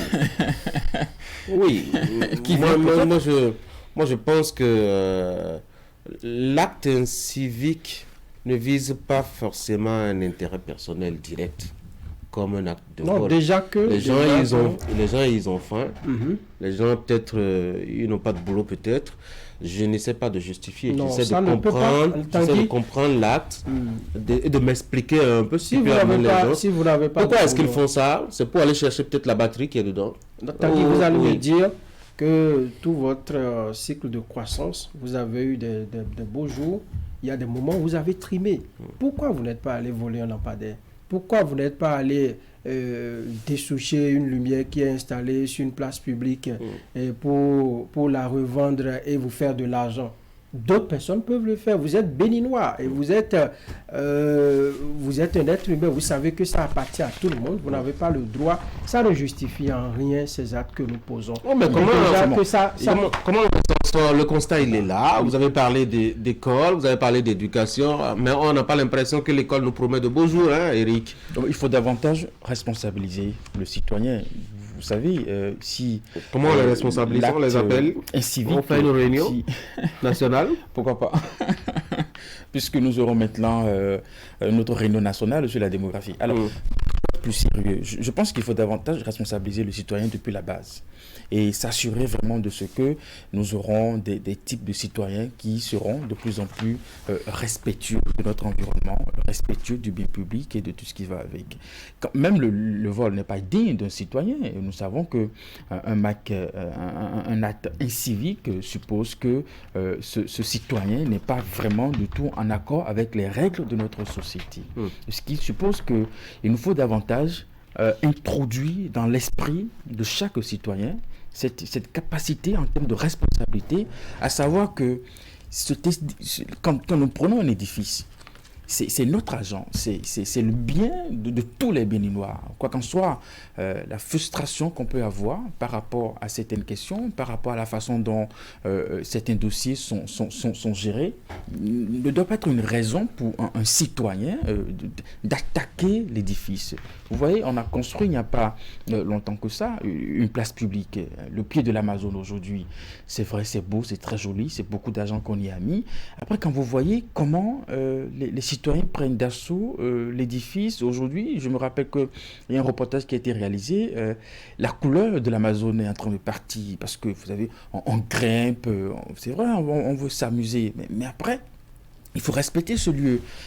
Si peut-être l'État décide demain de réduire l'accès, bon, on trouvera certainement que c'est trop fort. Mais après, qu'est-ce que l'État peut faire si ce n'est pas justement réduit pour davantage garder la longévité, n'est-ce pas, de l'Amazone. Et donc, chaque citoyen a le devoir de se dire que nous sommes dans un environnement, il y a des règles qu'il faut respecter, nous sommes dans une société, citoyen que je suis, j'ai des droits, mais aussi des devoirs. On parle plus de droits que de devoirs des citoyens qui doivent être de plus en plus respectueux.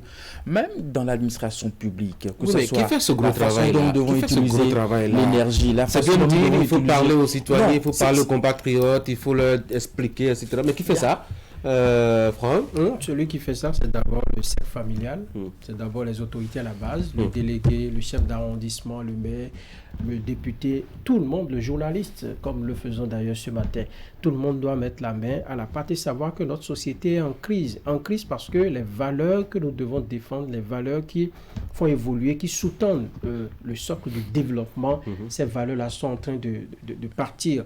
Et cela devrait nous préoccuper dès que nous nous réveillons le matin, ou dès que nous avons la chance de discuter avec nos enfants, il faut leur inculquer le respect du bien public. On n'a pas le droit de détruire un bien public, on a le droit de le respecter. C'est pourquoi il y a des valeurs, moi je n'ai pas connu la révolution, mais ce qu'on m'a raconté, ce que l'histoire m'a appris, c'est qu'il y a des choses que vous ne pouviez pas faire.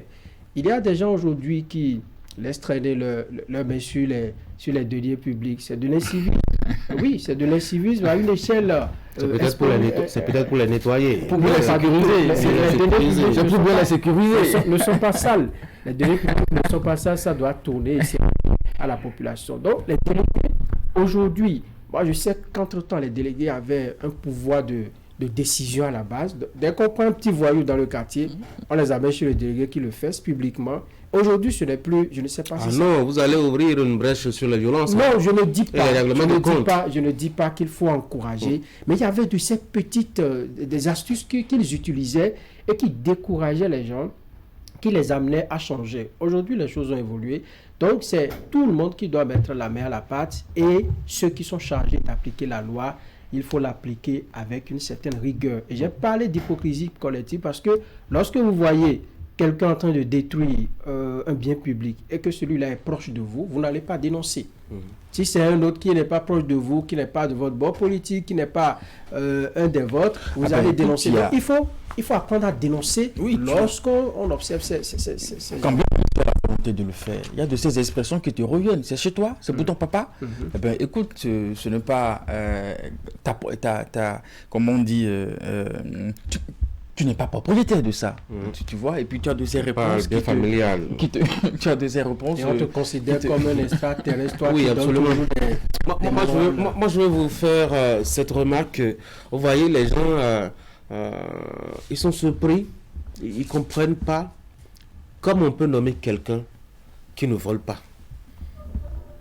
J'ai eu des confidences du professeur Roger Beyonvi et pas mal de personnes qui, quand même, se sont montrées, en tout cas, responsables vis-à-vis de la chose publique, mais les citoyens n'ont pas compris, les compatriotes n'ont pas compris pourquoi on peut avoir été ministre et puis le lendemain, ne pas avoir la possibilité de prendre peut-être sa propre voiture et de prendre taxi pour aller à son cours. Ça veut dire combien le mal est profond et que changer va vraiment être un travail. C'est parce qu'on dit là, aller à l'école, c'est à tous les niveaux. Déjà, commencer déjà par célébrer de ce genre de personnage. Je ne parle pas seulement de M. Roger Beyonvi, il y en a certainement d'autres dans ce pays qui, à des postes de responsabilité, se sont montrés très sérieux, très sages, mais qui, dans notre milieu, passent inaperçus. Sont mal vus. S'ils passaient inaperçus, ce serait même bien. Sont même combattus. Ils sont combattus avec la plus grande violence possible, oui. C'est des modèles qu'on utilise justement pour sensibiliser les jeunes, afin qu'il y ait certainement une façon de les voir comme des modèles et de se dire, c'est possible. C'est tellement, vous l'avez dit, profond qu'on est même désorienté à l'idée de savoir qu'on est responsable. Et à un moment donné, on n'a pas été animé d'un esprit de pouvoir toucher, de pouvoir mal dépenser. Et donc, c'est clair que quand on se retrouve aujourd'hui à des postes de responsabilité, ce qui est normal dans peut-être la conscience de tout le monde, c'est qu'on doit essayer de voler, ou tout au moins être proche du vol. Quand vous n'êtes pas voleur du bien public. Et si à la limite ça étonne, c'est dit que c'est ce qu'on attend de vous. C'est ce qu'on attend de vous. C'est vraiment très paradoxal. Et puis, je pense que nous devons déjà commencer par célébrer ces valeurs, essayer de les mettre en modèle et faire comprendre aux jeunes que c'est possible. C'est parce que je pense qu'aujourd'hui, c'est compris de tous que ça n'est pas possible, que c'est impossible. Parfois, on vous fait ce procès. Non, mais écoute, tu ne peux pas être à ce poste sans avoir ceci, sans avoir fait ceci. Sans faire ceci. On ne te croit même pas. Mais si même on t'accorde la possibilité de te croire, c'est que tu es traité d'idiot. Bon, enfin, il n'y a que toi qui puisse te comporter comme ça. Tu es dans le beurre, mais profite du beurre. Oui, absolument. On ne va pas s'en sortir. Il ne s'agit pas de parler de sensibilisation. Ce n'est pas évident que cela ait un effet sur les gens. Je pense que, comme l'a dit Eric, il faut déjà commencer par célébrer ceux qui font bien. Ce qu'on ne fait pas suffisamment. Ce qu'on ne fait pas suffisamment. Qui sont ceux qui doivent les célébrer? Mais il faut une ceux-là qui encouragent parfois, qui vous encouragent à voler quand vous êtes à des postes de responsabilité. Donc, amener ces gens au devant de la scène, leur faire le buzz, leur faire la publicité, ça ne les arrange pas. Ça ne les arrange pas, malheureusement, c'est ce que nous vivons dans notre société. Comme l'a dit Eric, vous avez des amis qui vous envoient de petits textos. Attention, est-ce que tu peux me dépanner avec? Si tu dis, je n'ai pas les moyens, on te prend, on se demande, mais est-ce que c'est vraiment lui qui parle là? Enfin, tu as un poste, il faut créer ton réseau, il faut faire ci, il faut faire ça. Donc, c'est ce que nous partageons de plus aujourd'hui. Lorsque vous vous démarquez, c'est que vous êtes pris comme un citoyen. Vous êtes combattu, vous êtes combattu, on veut forcément que vous ressemblez à... On œuvre même pour qu'on puisse vous enlever de ce poste de responsabilité parce qu'on vous votre intégrité, vous n'êtes pas inutile à une menace. Vous n'êtes pas utile à la société, à cette société-là qui ne veut pas que les choses changent, évidemment. Donc c'est un problème, c'est un combat de longue haleine. Il ne faut pas se décourager, il ne faut pas être pessimiste. Il faut quand même engager la lutte, quitte à voir d'ici à quelques années nos enfants qui vont naître plus tard, parmi eux des citoyens un peu comme ceux dont vous parlez ce matin. Ah mais aujourd'hui, quand vous voyez déjà un peu à la lutte vont les choses dans nos familles, dans nos écoles, dans nos universités, moi je n'ai pas trop cet espoir, mais plutôt des inquiétudes sur le citoyen de demain, le Bénin de demain, parce que aujourd'hui, nous sommes gangrénés par un mal, la cybercriminalité, parce qu'on veut avoir de l'argent tout de suite et maintenant. Et vous voyez, quand demain, on va se retrouver avec quoi? Avec ces jeunes à la tête de l'administration publique, et ça pose un problème. Je pense qu'il faut davantage évoquer le sujet, il faut davantage que l'État s'implique davantage dans l'éducation des enfants. Déjà, en le faisant si bien, il faut davantage échanger avec les jeunes, mettre des modèles à leur disposition. C'est possible, ce n'est pas impossible.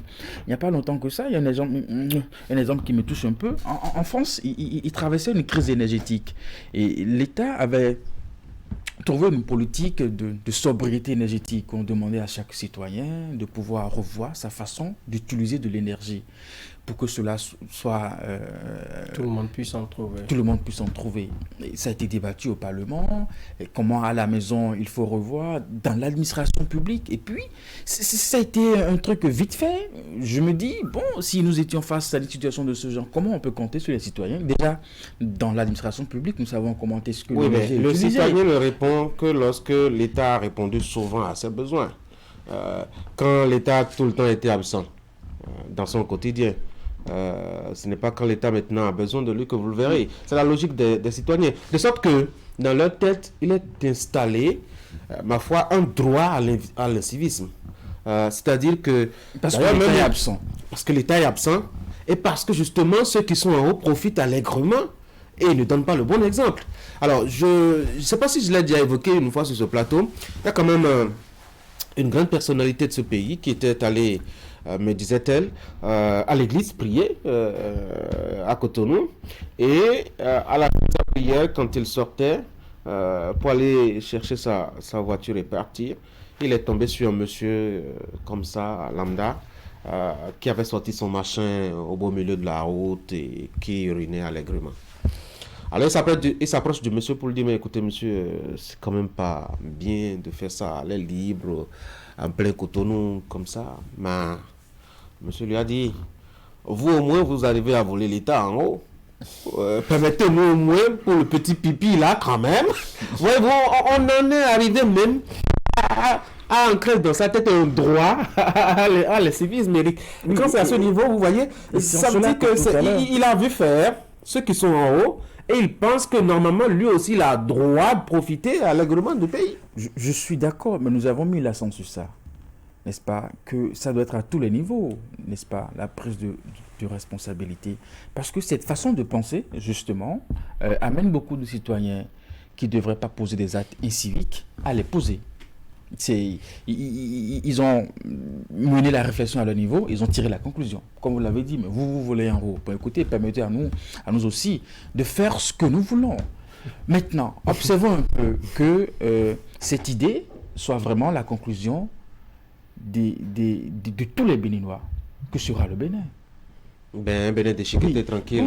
Chacun prend sa part en lambeau. Oui. On n'aura même plus de Bénin parce que si tout le monde sort, fait ce qu'il veut, on urine. Alors, le Bénin sera invivable. Tout à fait. J'ai envie de dire que ce citoyen se trompe éperdument parce que quand on voudra châtier, si lui il a la preuve que le monsieur vole, on peut le prendre, mais ils seront punis différemment.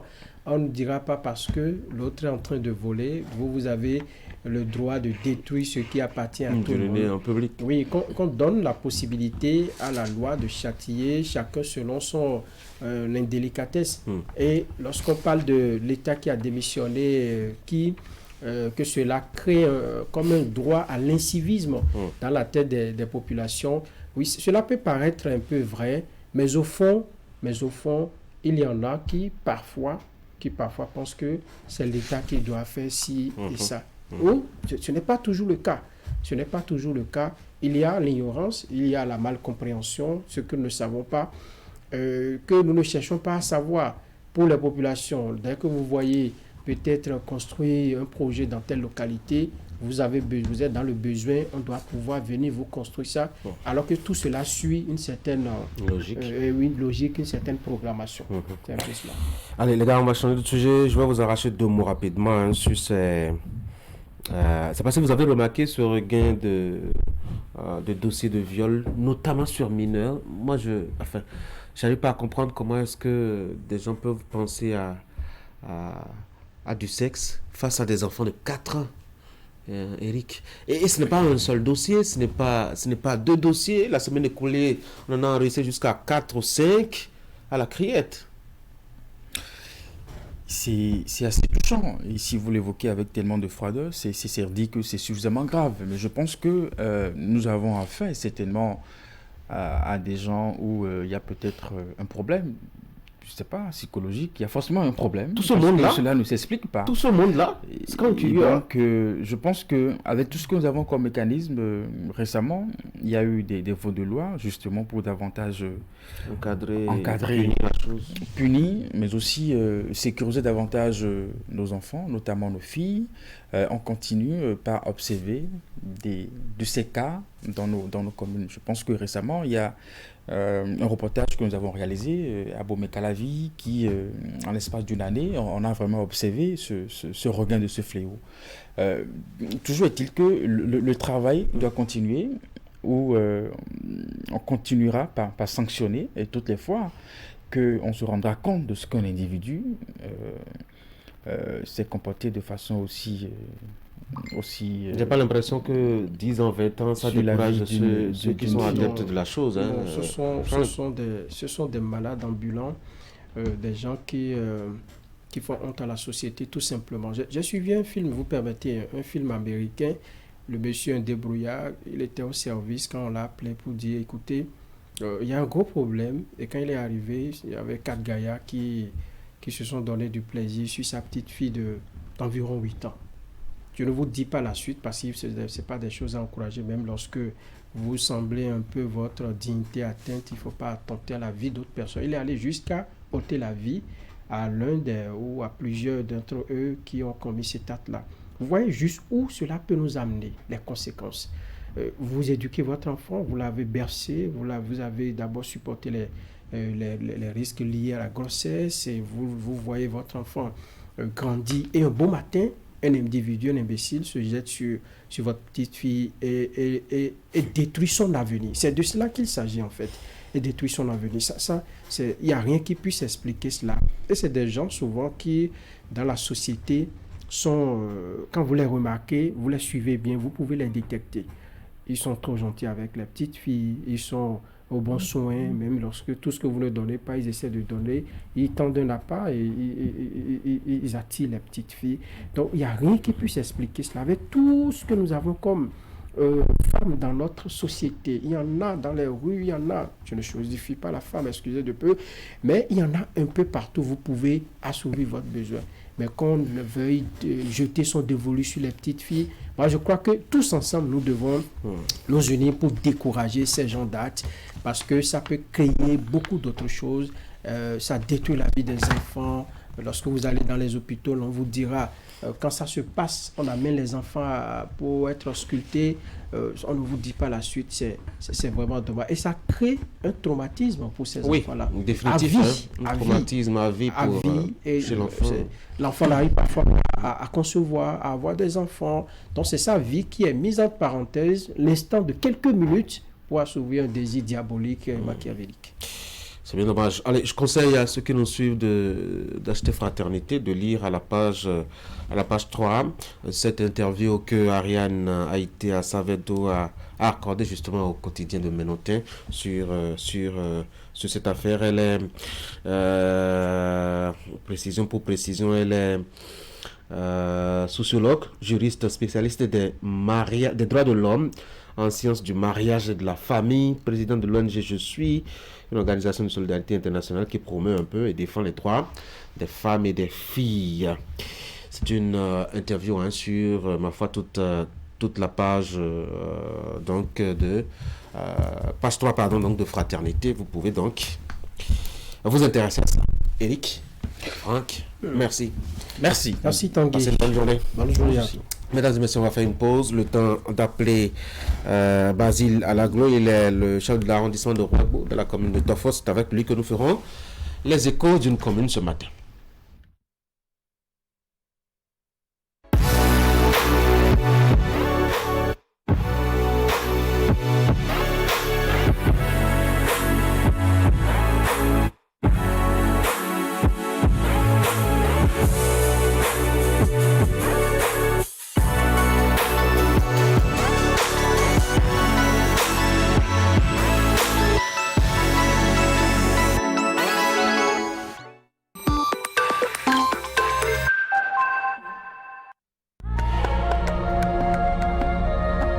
Atuno ni dona John Mimiton les nous opponents.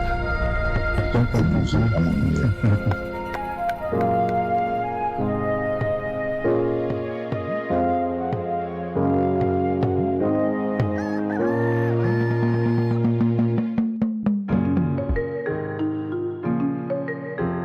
Kosi Atilo ma penu ganga.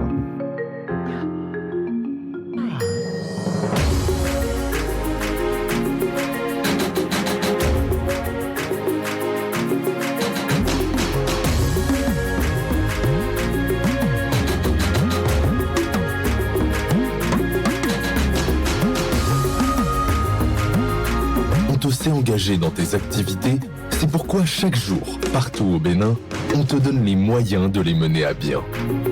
Car pour nous, plus tu tiens à quelque chose, plus on le soutient.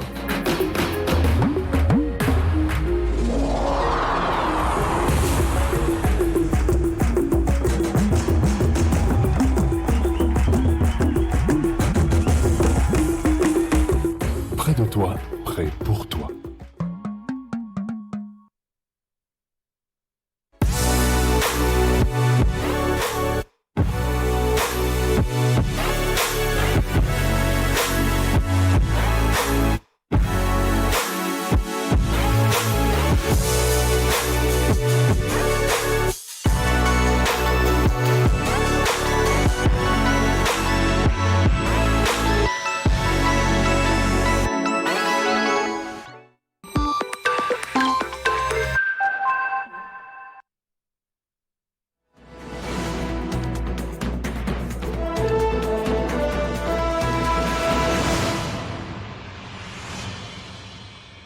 Nous sommes sur Actu Matin, c'est la dernière partie de cette émission, la 4e pour être plus précis.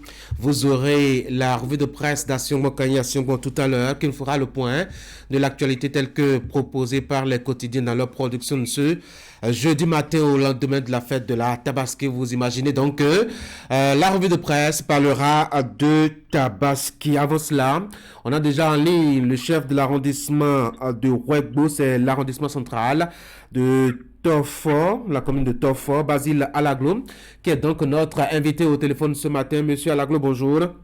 Bonjour, monsieur le journaliste. Merci d'avoir décroché notre appel ce matin pour discuter avec nous de l'actualité au niveau donc de votre arrondissement. Alors déjà, Rouagbou, c'est quand même une grande localité de production agricole. La production annuelle elle est énorme chaque année et ça fait dans le maïs, ça fait dans la banane plantain, la papaye, etc., etc. Mais est-ce que, monsieur le CA, cela a une répercussion économique sur les acteurs agricoles dans le milieu? Merci beaucoup, monsieur le journaliste. La commune de Tofo est le grenier de l'Atlantique, ça continue de l'Est. Donc, Webo en fait partie avec son village à paix.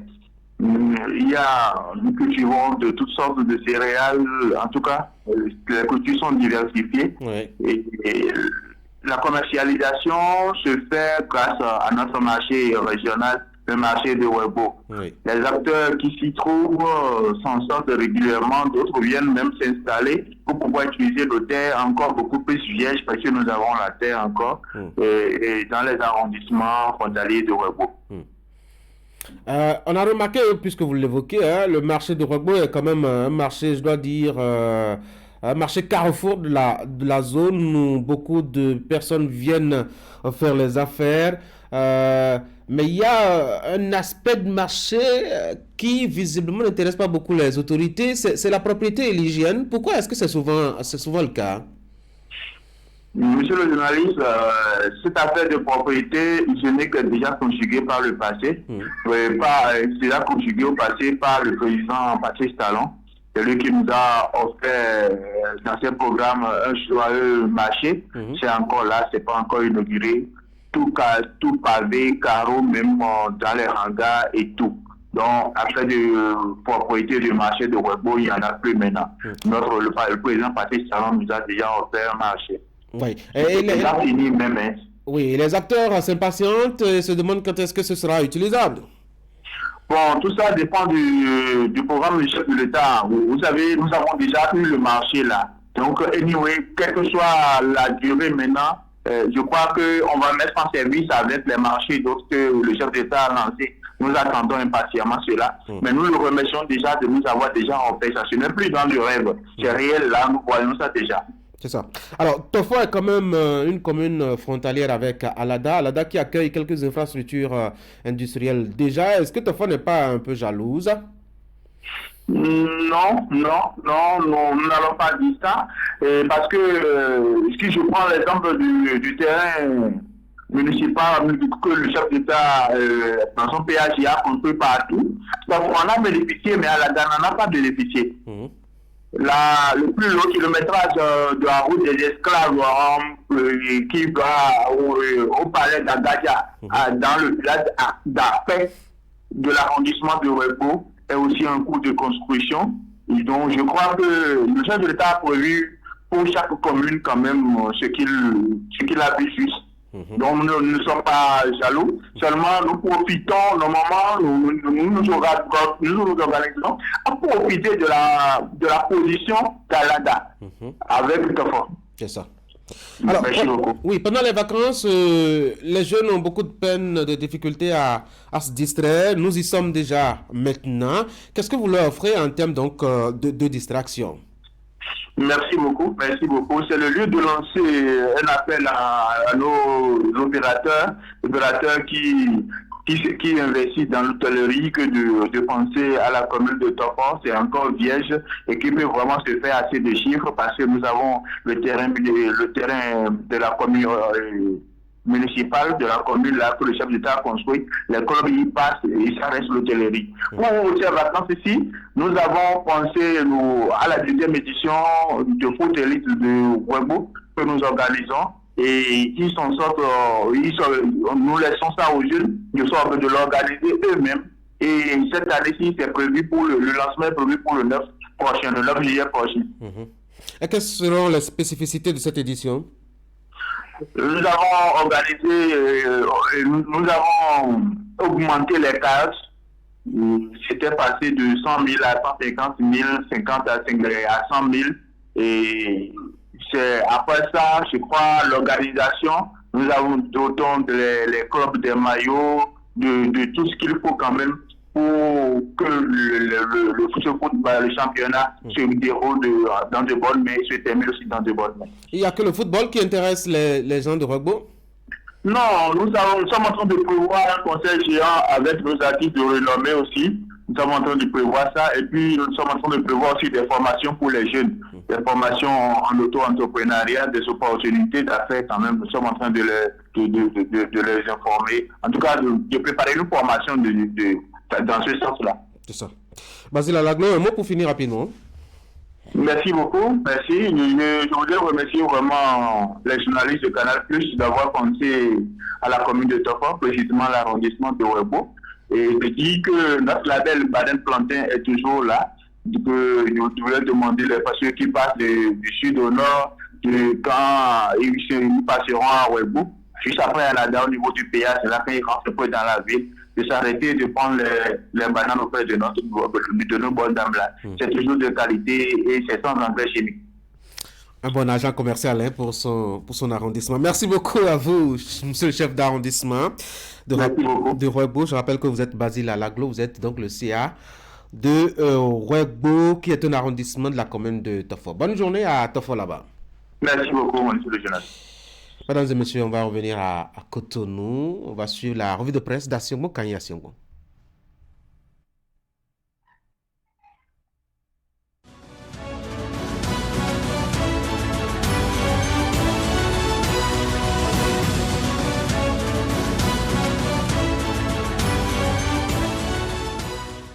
Mesdemoiselles, Mesdames et Messieurs, bonjour. Bénin Intelligent informe que le gouvernement a fait un grand pas dans l'inclusion avec l'adoption de 5 décrets d'application de la loi portant protection et promotion des personnes handicapées au Bénin.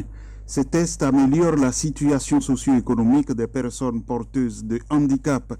Les décrets d'application de la loi portant protection et promotion des personnes handicapées du Bénin consacrent la mise en place d'une commission interministérielle chargée d'opérationnaliser les mesures d'inclusion des personnes handicapées adoptées par le Conseil des ministres, la définition des mesures spéciales de promotion de l'emploi et de l'entrepreneuriat des personnes handicapées, la révision exceptionnelle de mesures fiscales relatives à l'importation, à la fabrication et à la vente des moyens de transport et des appareils au profit des personnes handicapées.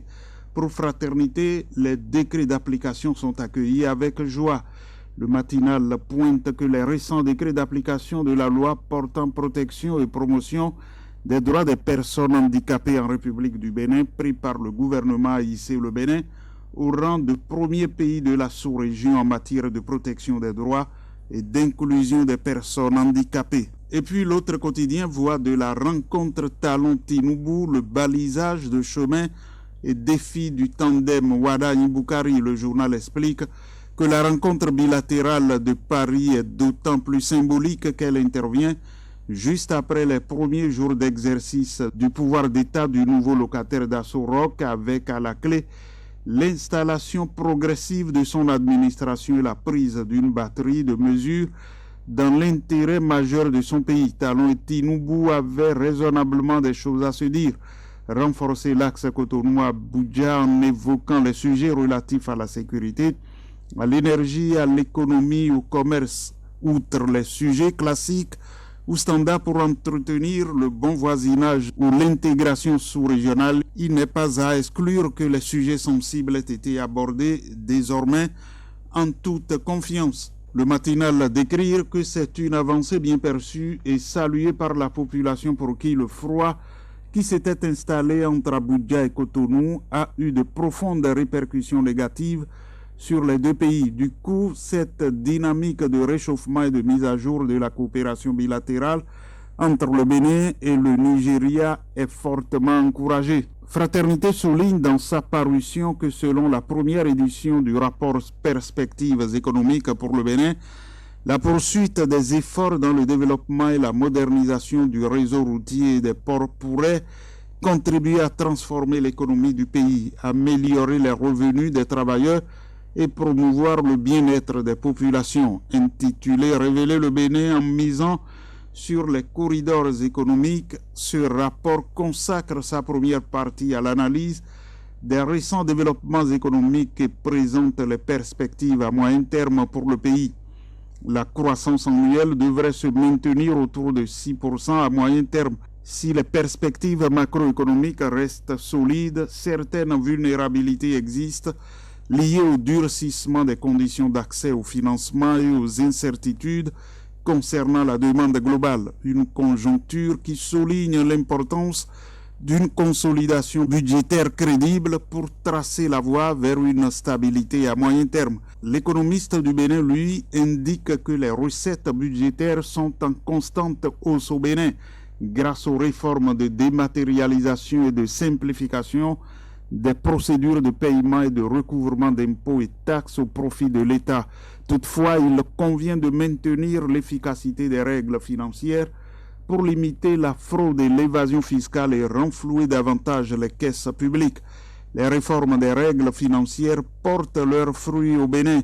Les recettes fiscales et non fiscales collectées au profit du budget de l'État s'affichent à 442 milliards 68 millions de francs CFA sur une prévision annuelle de 1840 milliards de francs CFA, soit un taux de recouvrement à fin mars dernier de 24,1%. Avec le matinal, on peut lire que 2 des candidats béninois au Hajj 2023 sont derrière les barreaux à Jeddah. Il s'agit d'un homme et d'une femme qui ont été arrêtés à l'aéroport en Arabie Saoudite avec des produits formellement interdits par les autorités saoudiennes. Saisie du dossier, la Cour de répression des infractions économiques et du terrorisme a écouté le présumé complice dans l'affaire le mardi 27 juin 2023. Fraternité ajoute que les 2 pèlerins béninois arrêtés seraient la compagne et le frère de ce dernier. L'accusé s'est défendu à la barre le 27 juin de n'avoir rien mis dans les valises. Le ministère public a requis 5 ans de prison ferme et 2 millions d'amende contre lui. La défense a plaidé pour la relaxe pure et simple. Le délibéré est prévu pour le 25 juillet 2023. Sans nul doute, ces actes combien ignobles sont loin d'honorer le Bénin à l'international, déplore le journal. Les fidèles musulmans ont célébré la fête de Tabaski hier mercredi et Fraternité constate que c'était une fête de la Tabaski sobre et sans tapage cette année. Les fidèles musulmans ont préféré l'intimité à la bruyance habituelle. Ainsi, en dépit du jour chômé, les lieux de distraction sont restés déserts. Peu de groupes ou familles ont afflué à la plage. Quelques dizaines se comptent néanmoins à Togmin. Ils sont arrivés dans le milieu de la soirée pour finir en beauté la fête ou pour faire plaisir à leurs parents venus d'ailleurs. Merci d'avoir suivi la revue de presse.